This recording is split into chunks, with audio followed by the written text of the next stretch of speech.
চলছে বিশ্বকাপ, চলছে বিশ্বকাপের উন্মাদনা। তবে এই উন্মাদনায় শেষ 16 থেকেই বিদায় নিয়েছে আমাদের প্রিয় দল ব্রাজিল।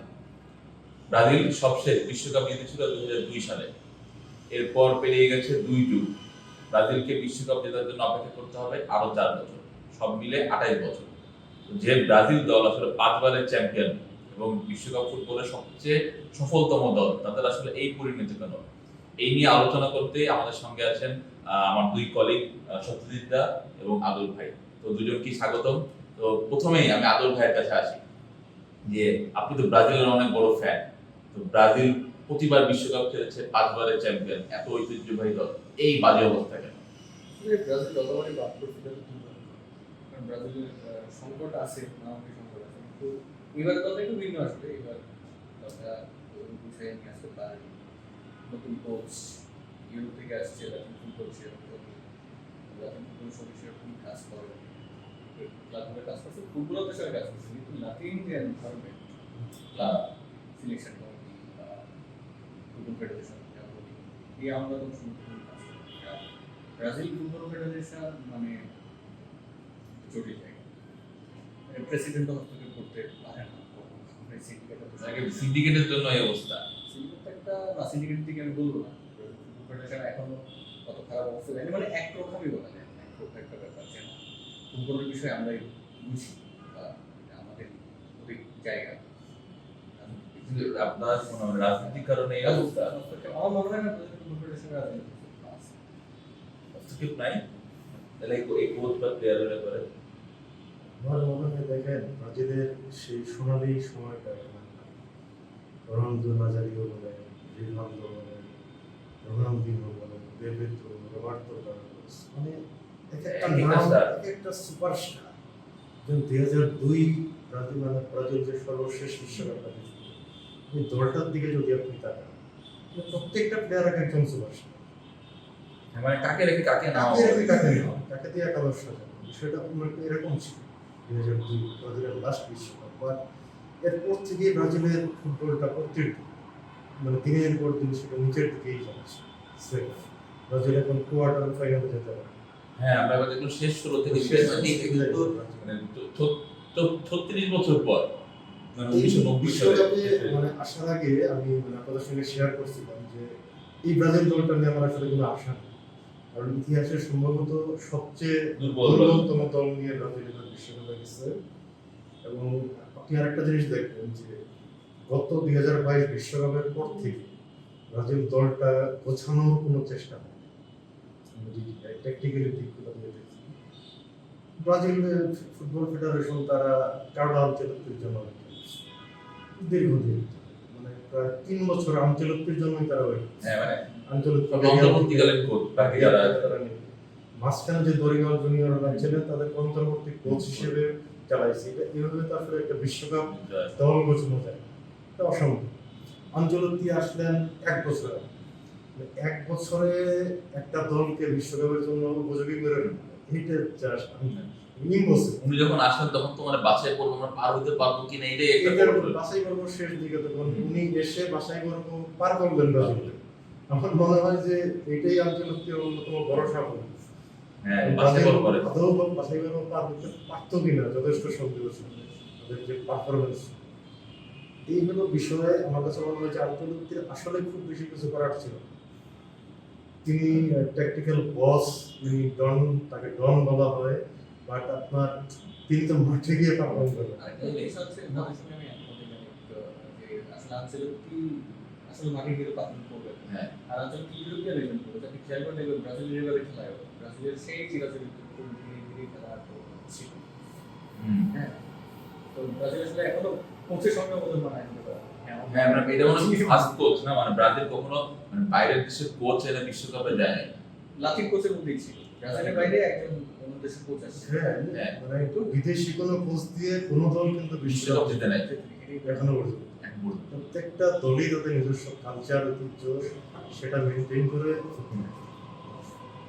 ব্রাজিল বলা তো যায় না, ব্রাজিল ফুটবলের দেশ, না অবভিয়াসলি ব্রাজিল ফুটবলের আমরা আশা তো করতে পারি। ফুটবল খেলেই তাদের সবকিছু, জীবন যেমন সবকিছু ফুটবল। ব্রাজিল ফুটবল প্রতি আসলে এখনো মরি। আপনি একটা জিনিস খেয়াল করে দেখবেন যে আসলে কোন দেশটা ইউরোপের বাইরে কোন দেশটা এত হাই এত টাকা পয়সা দিয়ে একটা মানে টপে মানে ক্লাব লেভেল ফুটবলের টপের একজন কোচকে নিয়ে আসছে মানে ন্যাশনাল টিমে, যেখানে আসলে এখানে তো- 4 বছর ছাড়া সে একটা নজরও থাকে না মিডিয়া। হ্যাঁ, কিন্তু কথা হচ্ছে এত মরিয়া এত মনে কিন্তু আমরা দেখি যে সান্তোস যে আমাদের যে ক্লাব মানে এত ঐতিহ্যবাহী ক্লাব যেখানে আসলে পেলের মতো ফুটবলার বেড়েছে, তো এই ক্লাবগুলোতে প্লেয়ার কোথায়? মানে আমরা কিন্তু এবার যদি দেখলাম দলে কিন্তু সব ইউরোপিয়ান প্লেয়ার, মানে ব্রাজিলের লোকাল ফুটবল খেলে এরকম কাউকে তো আমি দেখি না। মানে ওই প্লেয়ার গুলো আসলে কই? মানে ব্রাজিলে কি ফুটবলার নাই? ব্রাজিলের ফুটবলার আছে, কারণ এখন আসলে টাকা পয়সাটা আসলে কোথায়?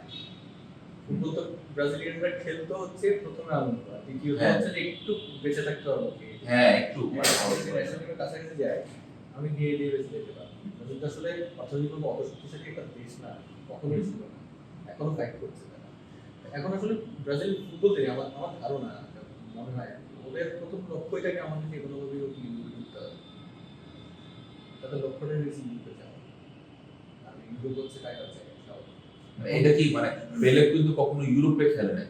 আমরা এটা সবাই জানি পেলেকে কিন্তু সান্তোস আসলে নিজের কাছে রেখে দিছে যে আমি ইউরোপে এক্সপোজ করবো না, আমার কাছে থাকবে, শুধু বিশ্বকাপের সময় যায় সে আসলে একটা বিশ্বকাপটা নিয়ে আসবে। এখন তো আসলে সে উপায় নাই, কিন্তু মানে তাই বলে কি মানে ঘরোয়া লিগে কি কোনো 5-10টা প্লেয়ারও নাই যাদেরকে আসলে বিশ্বকাপের স্কোয়াডে নেওয়া যায়?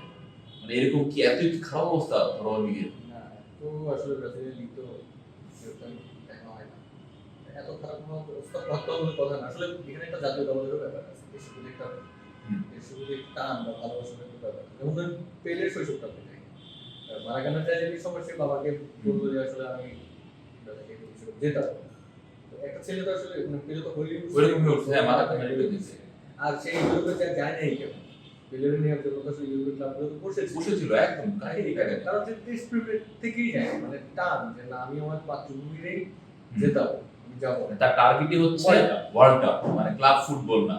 একটা মানুষের অ্যাম্বিশনই ওয়ার্ল্ড কাপ, তো তার কি কি করে? ইউরোপের লেভেলও কি করে? হ্যাঁ, মানে এইটাই, মানে এখন পেলের মতো কি আমরা কাউকে মানে ব্রাজিল পাবে নাকি যে আসলে ইউরোপে যাবে না?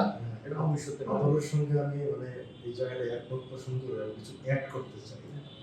বিষয়টাকে আমি আসলে ধরেন ক্রিকেটের ওয়েস্ট ইন্ডিজের সঙ্গে তুলনা করতে চাই।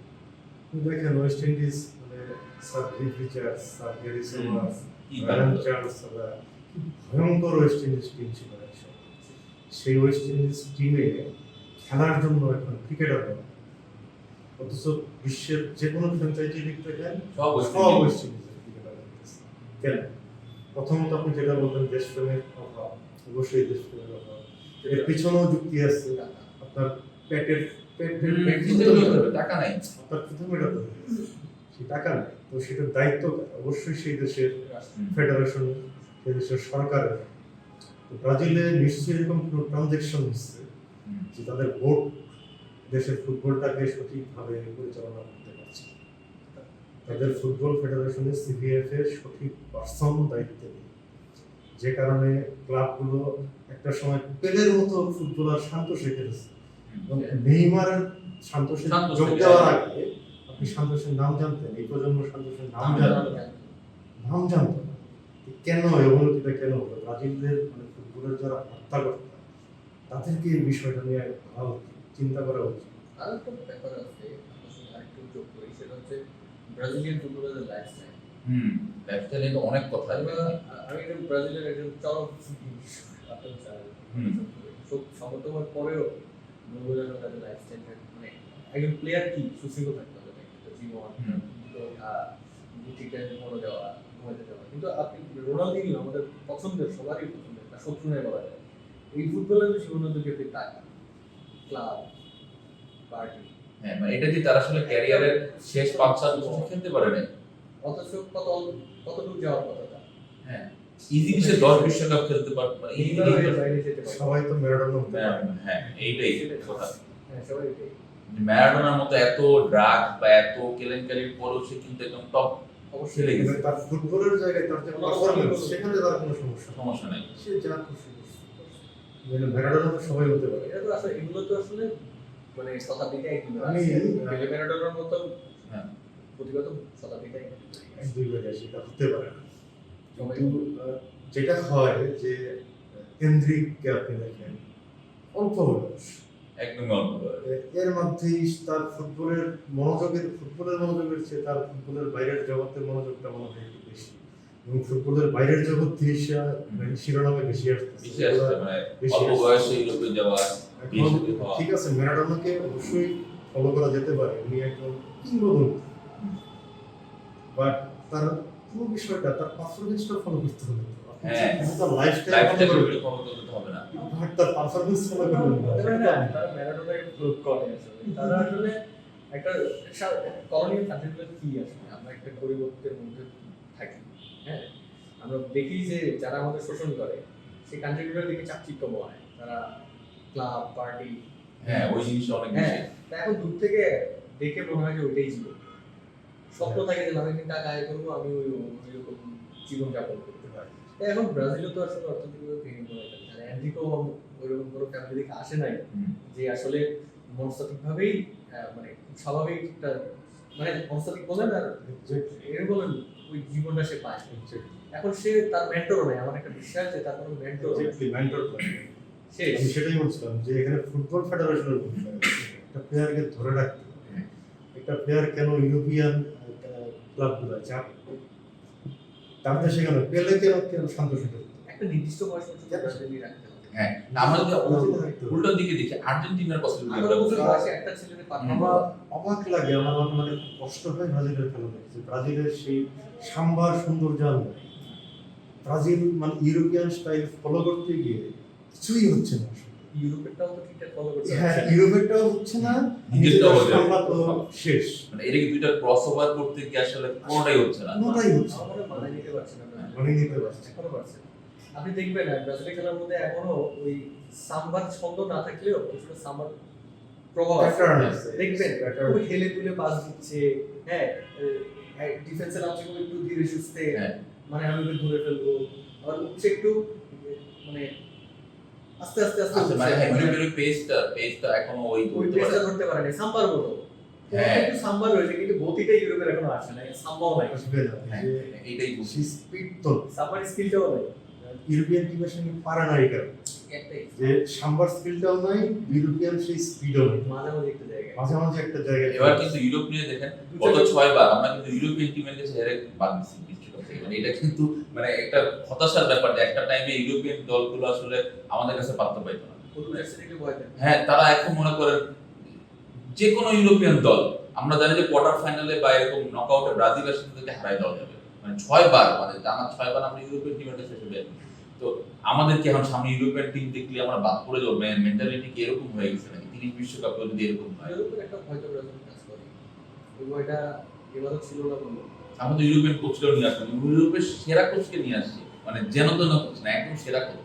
মানে ইউরোপ ভয় বলবো না, যে না একটা দল ওরা আমাদের থেকে আমাদের সমকক্ষ বা মানে শক্তিমত্তা আমাদের কাছাকাছি, ভয়টা ওইটাই। ইউরোপে ব্রাজিল ভয় পায় বিষয়টা এরকম, শক্তিমত্তাকে ভয় পায় যে ও তো ওই ক্লাবে খেলে, ও তো ওই ক্লাবে সতীর্থ একই। মানে আমরাও তো ইউরোপের বড় বড় ক্লাবে খেলা, মানে রিয়াল মাদ্রিদের সবচেয়ে বেস্ট প্লেয়ার, বার্সেলোনার বেস্ট প্লেয়ার, ইংলিশ প্রিমিয়ার লিগের সেরা সেরা তারকারা মিলে আমরা একটা টিম বানাইছি, কিন্তু সেই টিমটা তো পারলো না। আমরা আর্জেন্টিনার তাকাই, তাদের কিন্তু 2-3, আমরা যদি হাতে গোনা ধরি 3-4 জন ছাড়া অনেকেই কিন্তু নর্মাল লিগে খেলে, মানে আর্জেন্টাইন লিগে খেলে বা এদিকে মিডিয়াম সাইজের ক্লাবে খেলে, কিন্তু তারা কিন্তু দল হয়ে খেলতেছে। হ্যাঁ, দলটা নিয়ে অনেক বিতর্ক আছে, হ্যাঁ, কিন্তু আমরা তো দল হয়ে খেলতে পারতেছি না। আসলে এই জায়গায় থেকে হয় যে ঐক্যবদ্ধ হতে হবে। হ্যাঁ, ঐক্যের বিষয়, আপনি শুধু ব্রাজিল না, আপনি এই বিশ্বকাপে পর্তুগালকে ফলো করেন, পর্তুগালের ম্যাচগুলো দেখেন, আপনার কি মনে হয়েছে যে এই দলটা ঐক্যবদ্ধ? না, আমার কাছে মনে হয়েছে যে না, রোনালদোকে কেন যেন এক ঘরে করে রাখা হয়েছে, বাকি 10 জন এক ভাবে খেলতেছে, আর রোনালদো কিন্তু পাসও দেয় না। কেউ পাস দিচ্ছে না, তাকে কেউ হেল্প করছে। হ্যাঁ। টিম বন্ডিং ব্রাজিলে সেম কেসটা আমার কাছে মনে হচ্ছে, সেম কেস চলছে। কোনো একটা প্লেয়ার নাই মেসির মতো যে আমরা ওর জন্য খেলবো, মানে এই ব্যাপারটাও নাই। কিছু না, বা মানে নেইমারকে তারা হেল্প করার চেষ্টা করছে, বা নেইমার তো আসলে সুযোগই পায় না। মানে আজকে এইটা একটা 15 মিনিট 20 মিনিট করে মানে পুরো ওয়ার্ল্ড কাপে তিনি খেলছেন মাত্র আধা ঘন্টা, মানে এরকম একটা সেরা প্লেয়ারকে আমি কেন আধা ঘন্টা খেলাবো? মানে এইটা আসলে আন্তর্জাতিক কি করবো? নেইমার আসলে ক্যাপ্টেন হয়ে উঠতে পারবে, এটা একটা নেইমার ক্যাপ্টেন্সি ম্যাটেরিয়াল আসলে সবাই সবাই ক্যাপ্টেন বলতে ওই অর্থে Material নাম্বার 10 থাকে না, নাম্বার 10 নাম্বার 10 সবারই একটা না, একটা ইনজুরি আক্রান্ত প্লেয়ার কিভাবে দলের ক্যাপ্টেন বর্তমানে হতে পারে সম্ভব। মানে এবার কিন্তু সবাই আশা করছিল যে উনি কিন্তু ফিট প্লেয়ারকে কিন্তু আমরা কেন মানে 90 মিনিট পুরো খেলাবো না নরওয়ের সাথে, মানে এটা কিন্তু একটা অবাক করা ব্যাপার। মানে আনচেলত্তি নিজেই বললেন একদিন আগে যে নেইমার ফুল ফিট, নেইমার কেন 90 মিনিট খেলবে না, কিংবা হাফ টাইমেও কেন হাফ টাইমেও খেলবে না, তাকে নামানো হলো? তাকে নামানো হলো সেই 70 মিনিটের মাথায় যখন আসলে ম্যাচ মোটামুটি শেষ। Almost শেষ।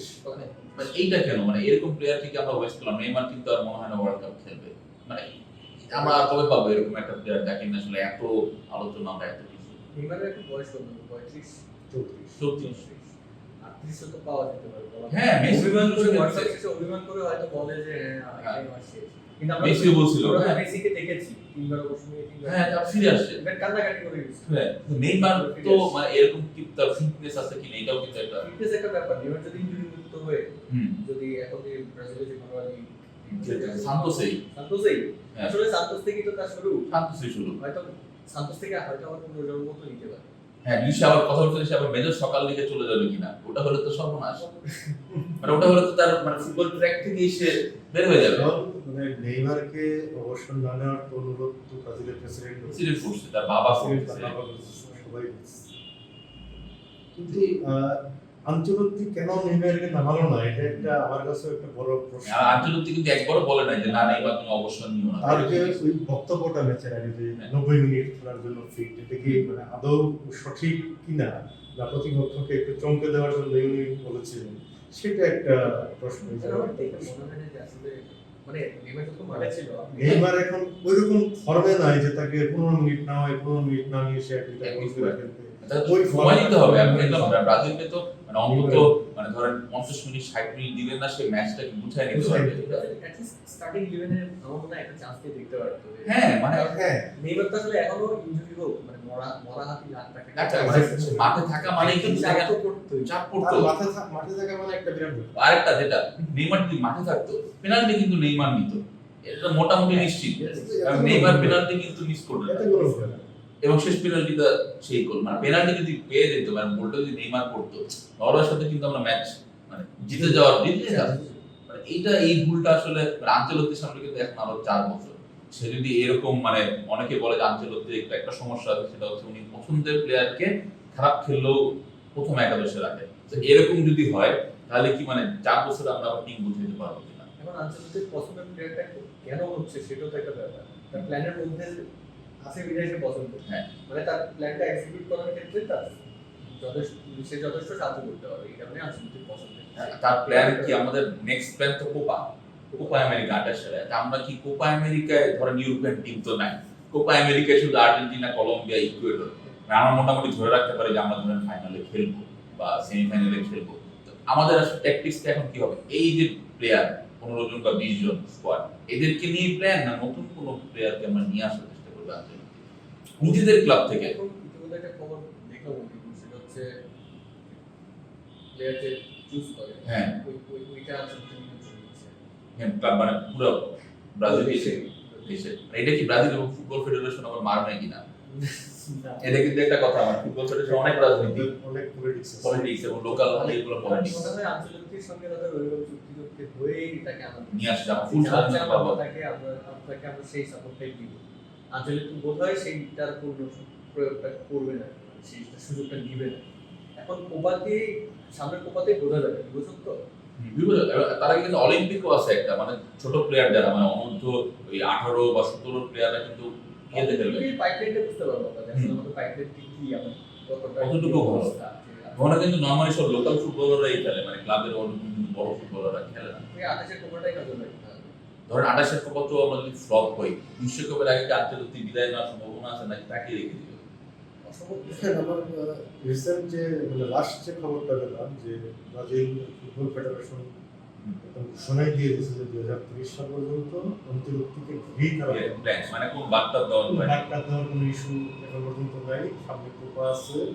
এখন আমার যেটা মনে হয় যে ব্রাজিল যে টিমটা নিয়ে এবার বিশ্বকাপ খেলবে এই টিম থেকে আঞ্চলিক অনেক পিছিয়ে যাবে।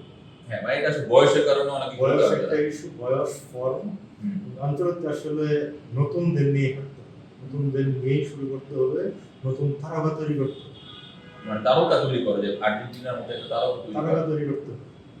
কারণ নেইমার এই প্ল্যানিং এ থাকবেন কিনা এটা আসলে এই মুহূর্তে বলাটা খুবই নেইমার কি মনে আঞ্চেলত্তি খুব একটা পছন্দ করে না, পছন্দ তার করছেন প্ল্যানের না, উপর তাকে নিতেও রাজি ছিলেন না বিশ্বকাপে। আসলে নিয়েও লাভ হয় নাই বা না নিলেও খুব বেশি লাভ হতো, বিষয়টা এরকম না, না নিলেও খুব বেশি লাভ হতো। লাভ হতো না। আঞ্চলিক বোধহয় একটু স্কুল মানে কোন বলে হেডমাস্টারদের মতো আর কি। হ্যাঁ মানে ড্রেসিং রুমটা কন্ট্রোলে থাকবে। নেইমার কিন্তু একটু আউট অফ কন্ট্রোল প্লেয়ার, মানে আমরা সবাই জানি যে উনি কি মানে নেইমার কিন্তু ওই ক্লাবের যেখানে গেছে সেখানে কিন্তু সে কোচের কথা আমি শোনার পক্ষপাতী ওরকম খুব একটা না। স্বাভাবিক, এখন এক বলে তো দুইবার থাকতে পারে। দুইবার থাকতে পারে। তিনি কিন্তু আবার আঞ্চেলত্তির খুবই অধীনস্থ, মানে যেহেতু আমরা জানি রিয়াল মাদ্রিদের প্লেয়ার ছিল, মানে আঞ্চেলত্তি যেটা বলবে তিনি আসলে এটা দ্বিমত করে না। তো এটার জন্য আসলে মনে হয় নেইমারের সাথে একটা ঝামেলা। তো আমরা এখন যেটা আশা করতে পারি, আমাদের সামনে কিন্তু হতাশা অন্ধকার দেখতেছি, এই একই অন্ধকার কিন্তু আর্জেন্টিনাও দেখছে সেই 90 এর পর থেকে, যে ম্যারাডোনা যখন চলে গেল আর কোনো প্লেয়ার নাই। 98, 2002, 6, 10 মানে 4 ওয়ার্ল্ড কাপে মানে তাদের আসলে সাপোর্ট করার মতো কিছু নাই, গ্রুপ পর্ব থেকে বাদ, হেরে বাদ। তখন আর্জেন্টাইন সমর্থকদের যে অবস্থা ছিল, ব্রাজিলের কিন্তু এখন এরকম সামনে একটা অন্ধকার যে আমাদের সামনে আসলে স্টার প্লেয়ার নেই। তাদের কিন্তু একটা মেসি চলে আসছে 10 সালে। আমাদের এরকম মেসির মতো একজন বা পেলেও দরকার না। আমরা যদি শেষ দল চিন্তা করি, মানে 2002, যে সবাই তারকা, খুব বড় না হলে মানে মিডিয়াম লেভেল সবাই তারকা, এরকম একটা দল কি আমাদের 28 কোপাতে আসবে? আসতে পারে। ব্রাজিল ফুটবলের দেশ, আর্জেন্টিনা আলাদা, ব্রাজিল তো ফুটবল। ব্রাজিল এই জন্যই কিন্তু আসা যে ব্রাজিল তো ফুটবলের দেশ, মানে তারা বাচ্চারা ফুটবল খেলে। এখনো ব্রাজিলের পাইপলাইন যে খুব খারাপ তাও না, আমরা তো ব্রাজিলের ক্লাবগুলো চিনি না, এটাও কিন্তু সমস্যা, আমরা চিনিও না, ফলো করি না। দেশটা তো ছোট না, বিশাল দেশ। বিশাল দেশ।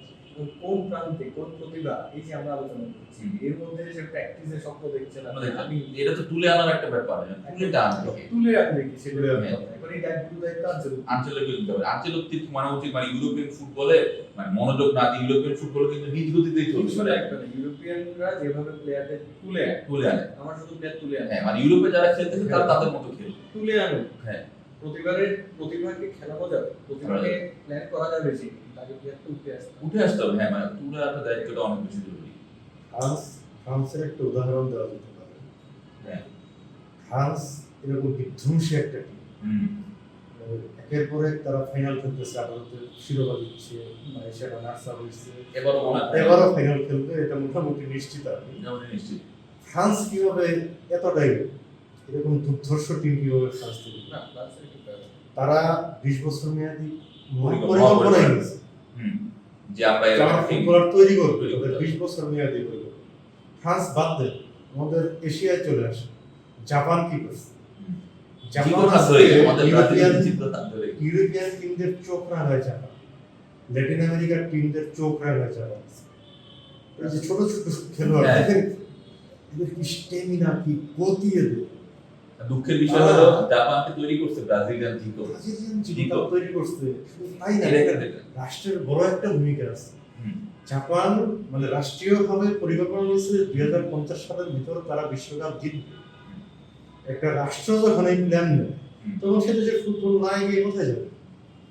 আমার মানে মনে হচ্ছে ব্রাজিলে এইরকম একটা সমস্যা আছে, প্ল্যানিং নেই, মিনিমাম কোনো প্ল্যানিং নেই। ঐতিহ্য দিয়ে আমরা ফুটবল ফেডারেশনে দুর্নীতি আছে, চরম দুর্নীতি আছে, গ্রুপিং, ইভেন পলিটিক্স, মারাত্মক লেভেলের পলিটিক্স আছে। যে এই সমস্যাগুলো কিন্তু আসলে ফুটবল ফেডারেশন সমাধান করতে পারে। রাজনৈতিক সমস্যা সমাধানের দায়িত্ব তো ফুটবল ফেডারেশনের। এক্ষেত্রে রাষ্ট্রকে এগিয়ে আসতে হবে। আপনি দেখেন ইতালির দিকে তাকান, 4 বারের বিশ্বকাপ জয়ী একটা টিম গত 3 আসর ধরে বিশ্বকাপে খেলতে পারে নাই, একদম নাই। মানে ইতালিতে কি ফুটবলার নাই, প্রতিভা নাই, এদেরকে জোগাড় করতে, এদেরকে সংগঠিত করার মতো লোক। ফুটবল লিগ তো বড় 5টা লিগের একটা, মানে বুফন বোধ হয়েছিলেন ইতালির ফুটবল ফেডারেশন, তারা যখন বিশ্বকাপ কোয়ালিফাই করতে ব্যর্থ হলো, বুফন পদত্যাগ করে, বুফনের মতো একজন কিংবদন্তি টিকতে পারবে মানে এত পলিটিক্স। মানে আমরা কি সবাই বলতেছি আমরা কি উরুগুয়ে বা ইতালির দিকে যাচ্ছি কিনা, মানে আমরা শুধু ঐতিহ্য নিয়ে পড়ে আছি, আমাদের ভবিষ্যৎ কোনো প্ল্যানিং নেই। তো এই দিকটা আসলে মানে বেশ একটু চিন্তার বিষয়। ব্রাজিল আমি মনে করি যে জায়গাটা ব্রাজিল অনেক অনেক পিছিয়ে আছে, এবং তাদের রাষ্ট্র যারা পরিচালনা করেন, রাষ্ট্রপ্রধান যারা আছেন, তাদেরকে এই বিষয়টা নিয়ে এখন সিরিয়াসলি মাথায় নেওয়া উচিত। আমরা কিন্তু ব্রাজিল উরুগুয়ে বা আরেকটা কি দেশ ইতালি ইতালি পছন্দ আমার ব্রাজিলের নাই, কারণ ব্রাজিল আমি তো শুরুতেই বললাম যে একটা ইউরোপের টপ কোচকে নিয়ে আসছে একবার কোচ করে, মানে ন্যাশনাল লিগ, এটা একটু রেয়ার। নিশ্চয়ই নিশ্চয়ই। ব্রাজিল হবে, কিন্তু সমস্যা হচ্ছে ব্রাজিল অবকাঠামোগত মানে এই কি বলে ফেডারেশনের সমস্যা। কিন্তু ইনভেস্ট হচ্ছে, ইনভেস্ট হচ্ছে মানে আনচেলত্তি হিউজ বেতনে আসছে, মানে এত বেতনে মানে জাতীয় দলে প্রায় 200 কোটি 200 কোটি টাকা, মানে বিশাল ব্যাপার। তাকে রিয়াল মাদ্রিদ থেকে ধরে নিয়ে আসা একটা বিশাল।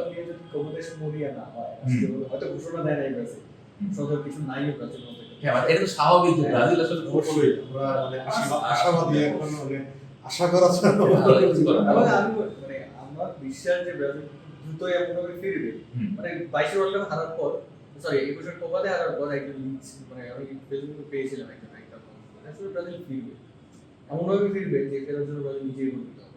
হ্যাঁ ব্রাজিল কিন্তু ফিরছিল মানে 70-এর ওয়ার্ল্ড কাপের পর দীর্ঘ একটা সময়ের পর যখন ওই 94-এর ওয়ার্ল্ড কাপটা আসলো, মানে সবাই কিন্তু মনে ব্রাজিল আসলে তেমন একটা ভালো দল নয়, 86-তেও ভালো খেলে নাই, 90-এও ভালো খেলে নাই, তাহলে কেমন হবে। কিন্তু ওই যে রোমারিও, বেবেতো, দুঙ্গা, এদের যে একটা গ্রুপ, এই গ্রুপটা আসলে ব্রাজিলের দরকার। কেউই অত বড় তারকা না, কিন্তু সবাই একসাথে ফুটবল খেলে। তো এইরকম ব্রাজিল টিমটাকে আসলে আনচেলত্তি গড়ে তুলতে পারবেন কিনা 28 সালে। আমরা কিন্তু তিনজনই আমরা ব্রাজিল ফ্যান, তিনজনই আমরা খেলা ফলো করি, এবং মানে আমাদের সবাই কিন্তু খারাপ লাগে যে 2002 বিশ্বকাপে যে ব্রাজিল টিমটা ছিল, মানে এত অধপতন, মানে যে ব্রাজিল টিমকে আসলে মানে নরওয়ে, জাপান, মরক্কো, মানে এরা আসলে হারায় দেওয়ার মতো অবস্থা। মানে এটা তো আমরা কল্পনাও করতাম না যে এই ধরনের ছোটখাটো টিম আমাদের আসলে হারাবে। আমাদের লড়াই হবে মানে জার্মানি, আর্জেন্টিনা, ইতালি, মানে এই যে ফ্রান্স, এদের সাথে, মানে এই ছোট টিমের সাথে কেন আমরা হারবো। হ্যাঁ হারবো তো হারবো, মানে এত ছোট্ট, মানে আমরা খেলতেই পারতেছি না। তো আমরা আসলে তিনজনই আশা করছি যে 28 কোপাতে আসলে ব্রাজিলের মতো ঘুরে দাঁড়াবে, নতুন একটা ব্রাজিল দেখবো। অবশ্যই নতুন একটা ব্রাজিল। বিধ্বংসী ব্রাজিল, বিধ্বংসী ব্রাজিল। দাঁড়াতে তারা তো হ্যাঁ একটা শিরোপা মানে কিন্তু অনেক কিছু চেঞ্জ করে দিতে পারে। অবশ্যই। মানে একটা যদি ব্রাজিল শিরোপা জেতে এবং টিম যদি দাঁড়ায় যায়, আমার কেন যদি মনে হয় মানে 30 ওয়ার্ল্ড কাপে ব্রাজিল একটা মানে নতুন ব্রাজিল হবে। এবং আনচেলত্তিকে তখন আসলে সবাই বলবে যে না, মানে যে কারণে আমরা 26 সালে আমরা নিয়েছিলাম সেটা কিন্তু আসলে পুরনো, কিন্তু এই মানে এই প্রসেসটা আসলে আনচেলত্তি শেষ পর্যন্ত করতে পারবে কিনা, মানে এইটাই একটা, পারতেও পারে। মানে এটা আসলে আশা রাখা ছাড়া আমাদের আসলে আশাবাদ, আমি সেটাই বলবো, আশাবাদ ব্যক্ত করা ছাড়া না, আমাদের আর কিছুই করার নেই। আনচেলত্তির মধ্যে একটা দার্শনিক নীরবতা আছে, হ্যাঁ, রিঅ্যাকশন নাই। রিয়েকশন নাই। তো এই রিঅ্যাকশন যারা দেয় না, মানুষগুলো আসলে এটা আশা করতে পারে যে উনি আসলে ওইভাবে কথাবার্তা বলে চুক্তি করেই ব্রাজিলের হ্যাঁ, এবার না আমাদের লক্ষ্য আসলে 28 কোপা এবং 30-এর ওয়ার্ল্ড কাপ। এবং সেই পরিকল্পনা উনি সাজাবেন, এই আশাটা আমরা আমরা সবাই আশা করি ব্রাজিল সমর্থকরা যারা আছেন তারা কিন্তু প্রার্থনা করতে, হতাশ হওয়ার কিছু নাই, প্রার্থনা করতে হবে। বিশেষ করে যারা 2 সালে যারা ওয়ার্ল্ড কাপ জিততে দেখেছেন তারা আসলে আশা করবে যে না, খারাপ সময় যাচ্ছে, খারাপ সময় কিন্তু আর্জেন্টিনা 36 বছর পর ওয়ার্ল্ড কাপ জিতেছে, আমাদের আশা করি 36 বছর লাগবে না, আমরা 28 বছর পরে ওয়ার্ল্ড কাপ জিতবো এবং টিমটা যেন এর মধ্যে গড়ে তোলা হয়, এটা আসলে মানে আমাদের সবারই আশা। তো আশা করছি ব্রাজিল হয়তো আমাদের এই আলোচনা হয়তো ব্রাজিল কোচের কাছে বা ব্রাজিল ফেডারেশনের কাছে হয়তো কখনোই পৌঁছাবে না, কিন্তু আমরা সবাই প্রার্থনা করি ব্রাজিল যেন ব্রাজিলের মতো ঘুরে থাকে।